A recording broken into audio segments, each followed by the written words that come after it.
तो ये हमारा क्वेश्चन है आईआईटी का, आईआईटी जेईई में आया है ये क्वेश्चन। इसकी हम बात कर रहे हैं, बहुत ही सुंदर और अच्छा क्वेश्चन है।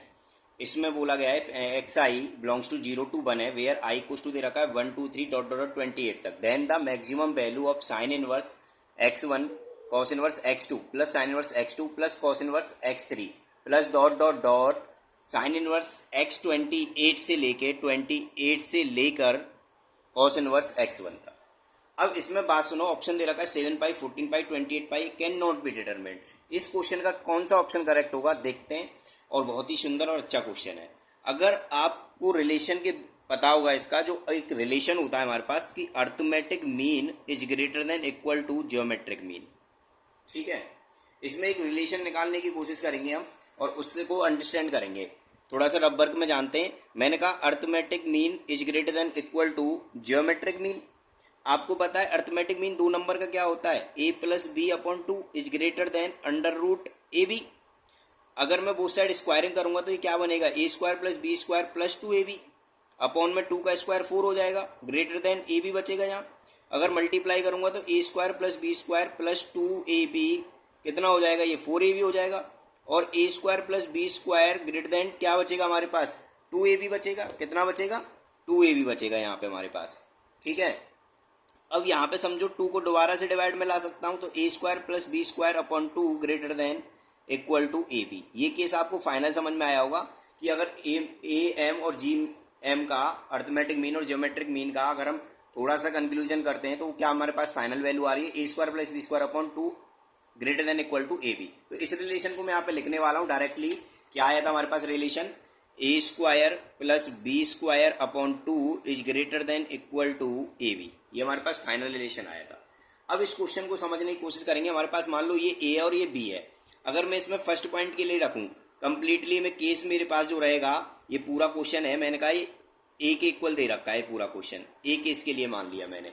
तो मैं एक पॉइंट के लिए बात कर रहा हूं, जब मेरे पास ए ये है स्मॉल में और बी ए है, तो मेरे पास एक केस बनेगा। कैसा होगा, ये हमारे पास केस होगा, रूट हट जाएगा स्क्वायर से, तो ये बनेगा sign inverse x1 plus cos inverse x2 upon में 2 ग्रेटर देन अंडर रूट में sign inverse x1 cos inverse x2। एक कंडीशन हमारे पास ये बनेगी। सिमिलरली अगर हम इन दोनों के लिए फॉलो करेंगे तो ये ऐसे बन जाएगा sine inverse x2 plus cos inverse x3 upon में 2 greater than under root sine inverse x2 cos inverse x3 dot dot dot dot dot dot.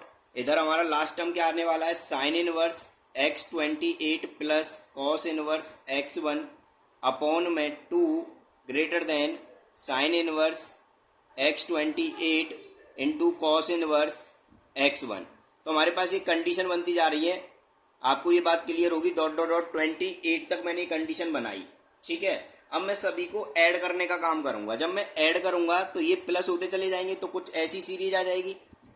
ये मेरे पास जो सीरीज आएगी वो ऐसी आ जाएगी, sine inverse x1 cos inverse x2 plus under root sine inverse x2 cos inverse x3 plus dot dot dot plus sine inverse x28 cos inverse x1। ये हमारे पास कंप्लीट सीरीज इस तरीके की आ गई। लेस देन इक्वल टू, इन सबको plus करूंगा तो आपको समझ में आ रहा होगा, sign inverse x1 cos inverse x2। Sign inverse x2 कहाँ तक आएगा, 28 तक आएगा। सिमिलरली ये भी कहाँ तक आएगा, 28 तक आएगा, क्योंकि 28 यहाँ पे आएगा और 1 यहाँ पे, तो हमारे पास कॉस भी 28 तक आ रहा है और साइन भी 28 तक आ रहा है। तो इसको मैं फाइनली ये लिख सकता हूँ, समीशन ऑफ, मैंने कह दिया आई इक्वल्स टू 1 से लेके 28। ध्यान देना, साइन इनवर्स x1 x2 कहाँ तक आ रहा है, 20 तक। तो मैं कह रहा हूँ sine inverse xi plus cos inverse xi upon में 2। ये फाइनल कह सकता हूँ। इस बात को क्यों कह रहा हूँ, ये आपको समझ में आ रहा होगा। 1 रख सकता हूँ, 2 रख सकता हूँ, तो सबका सम करके 28 तक आ रहा है। इधर भी कॉस का सम करेंगे तो ये भी 28 तक मिल रहा है। तो फाइनल हम इसको ये लिख सकते हैं। अब आपको ये बात समझ में आ रही है, अगर xi और xi दोनों एंगल सेम है तो इसकी फाइनल वैल्यू क्या होगी, π/2 होगी। बिल्कुल होगी। कितने टाइम्स होगी, 28 टाइम्स, क्योंकि ये सब सम में लेके जा रहे हैं। इसकी भी वैल्यू π/2, इसकी भी वैल्यू π/2, इसकी भी वैल्यू π/2। इसका मतलब कितने तक π/2 मिलेंगे हमें, जो हमें मिलेंगे वो 28 तक मिलेंगे। यहाँ पे π/2 क्यों नहीं करा मैंने, क्योंकि यहाँ एंगल अलग अलग थे, लेकिन मैंने कहा सारे का सम करूंगा तो कॉस वाले एक तरफ कर लूंगा, साइन वाले एक तरफ कर लूंगा। इसका मतलब होगा कि साइन इनवर्स के जो एक्स आई है प्लस कॉस इनवर्स एक्स आई में 1 से लेकर 28 तक रखूंगा, तो sign inverse x1 cos inverse x1, sign inverse x2 cos inverse x2, सब प्लस में मिलते चलाएंगे तो वैल्यू क्या मिलेगी π/2। और कहाँ तक रखेंगे 28 टर्म तक। तो मैं फाइनल वैल्यू की बात कर रहा हूँ, ये हमें मिलेगा 28 मल्टीप्लाई π/2 अपॉन में कितना है 2, तो 2 से कट करेंगे 14, फिर 2 से कट करेंगे तो 7। हमारे पास फाइनल जो वैल्यू आ गई वो कितनी आ गई 7 पाई। कितनी आ गई फाइनल वैल्यू 7 पाई। अब इस बात को समझें, ये लेस देन इक्वल टू लगा हुआ है 7 पाई, इसका मतलब जो हमारे पास ये मैक्सिमम वैल्यू है, बाकी की जो वैल्यू होंगी इस टर्म की वो क्या रहेंगी, इससे छोटी रहेंगी, 7 पाई से क्या रहेंगी, छोटी। तो हमारे पास उसने क्या पूछा था, मैक्सिमम वैल्यू पूछा था, तो मैक्सिमम वैल्यू कितनी आ गई इसकी 7 पाई आ गई। तो ऑप्शन देखते हैं कौन सा हमारा करेक्ट होगा।